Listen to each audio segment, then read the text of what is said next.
Bonjour à toutes et à tous, bienvenue dans cette quatrième fiche d'histoire de l'Europe centrale et orientale, consacrée donc cette fois-ci au système des relations internationales de 1920 à 1939.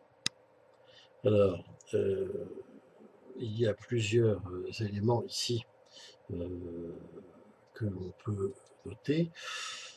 D'une part, c'est que on a, et c'est assez basique en ce qui concerne l'entre-deux-guerres, deux grandes périodes, les années 20 et les années 30, hein, si je puis dire.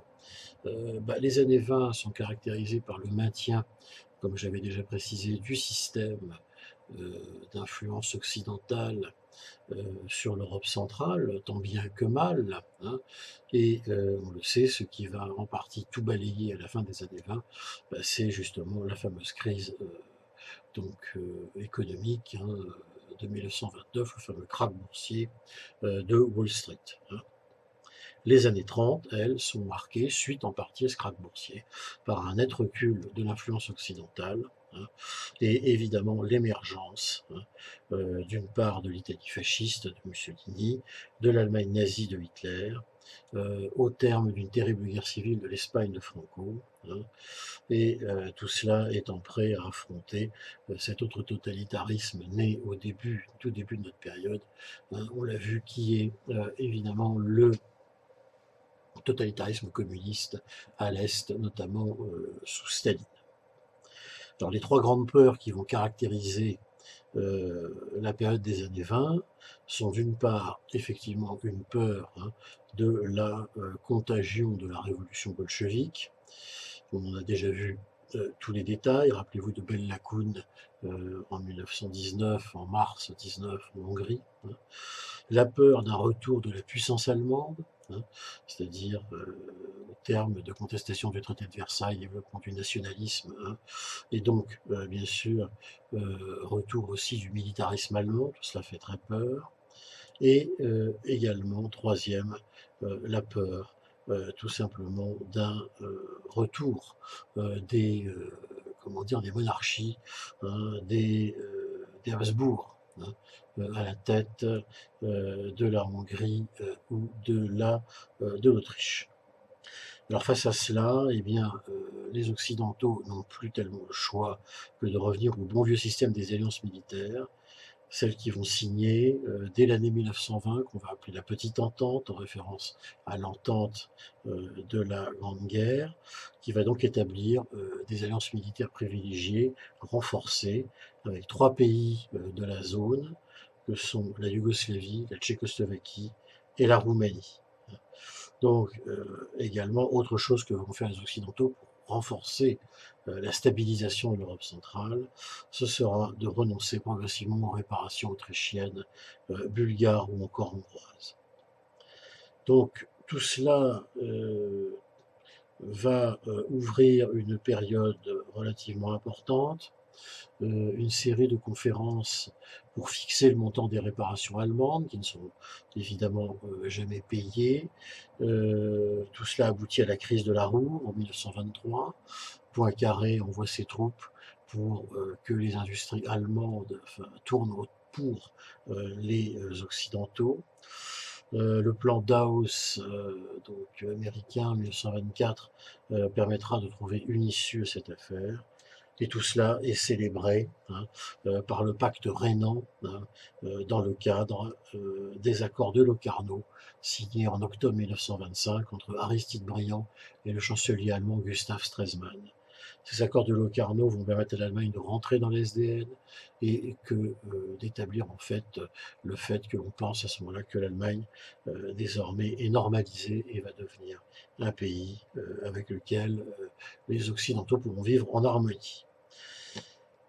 Tout cela aurait bien été s'il n'y avait pas eu donc la crise de 1929, une crise économique essentiellement, hein, de surconsommation, de crédit, et une crise qui va effectivement, du fait du lien profond entre les économies allemandes et donc des États-Unis, hein, suite évidemment à ces accords donc du plan Dawes de 1924, eh bien, ce krach boursier pulvérise littéralement l'économie allemande et va précipiter l'Allemagne tout entière, hein, et la plupart des pays voisins, évidemment, vers des aventures militaires, hein, qui se traduiront essentiellement, bien sûr, on l'a vu, par l'arrivée au pouvoir de Hitler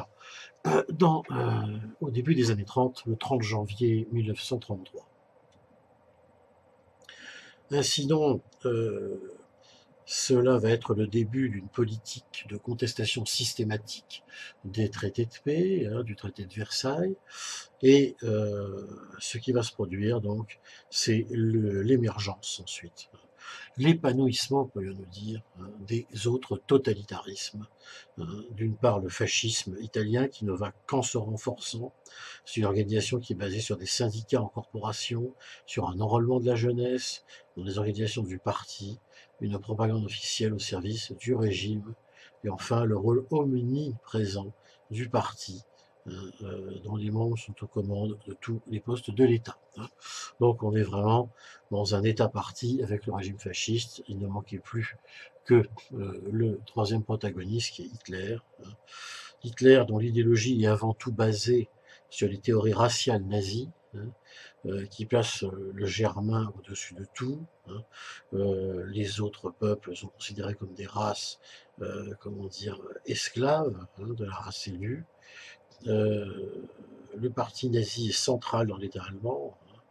Il y a une police politique, la Gestapo, un ministère de la propagande, hein, et les mouvements de jeunesse tels que la Hitlerjugend.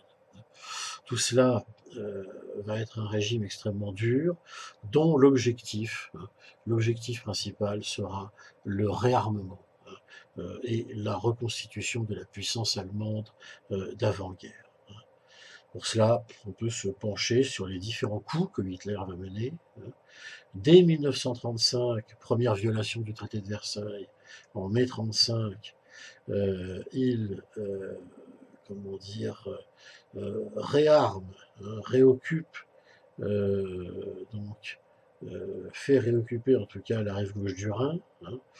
Il en profitera aussi pour donc transformer l'ancienne Reichswehr de 100 000 hommes de la République de Weimar en une Wehrmacht. Hein. Et à l'automne 1936, il constitue l'axe Rome-Berlin, hein, qui met cette fois-ci définitivement l'Allemagne donc dans son camp. En novembre 1936, Hitler signe un pacte anticommuniste, le pacte anticominterne, hein, qui est dirigé tout entier, hein, contre Staline.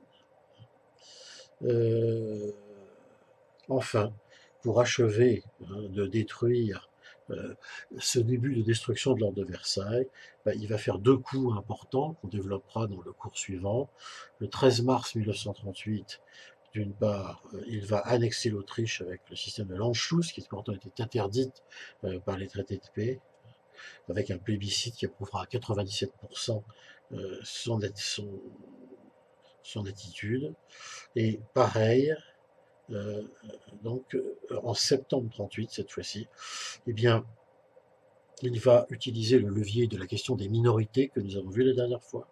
Ce levier de la question des minorités, ça va être quoi? Ça va être d'agiter la minorité allemande des Sudètes, hein, et ainsi peut provoquer la fameuse crise tchécoslovaque de l'automne 38, où le monde a déjà failli retourner dans la guerre, hein, et surtout de se débarrasser, comment dire, donc de cette enclave en quelque sorte que représente la Bohème-Moravie au sein de la nouvelle carte, hein, de l'Europe centrale et donc de l'Allemagne nazie. Donc voilà rapidement ce que l'on peut dire sur ce petit topo de rappel, hein, que sont les années 20 et les années 30. Ce qu'il faut retenir, c'est que l'Europe centrale, hein, notre Europe centrale, bascule progressivement et irrémédiablement, hein, vers les orbites de ces totalitarismes et principalement de celui de Hitler. Voilà pour cette petite fiche. Je vous invite à la liker si vous le souhaitez, vous abonner à la chaîne et je vous donne rendez-vous pour la 5e fiche pour la prochaine fois. Je vous remercie. À bientôt.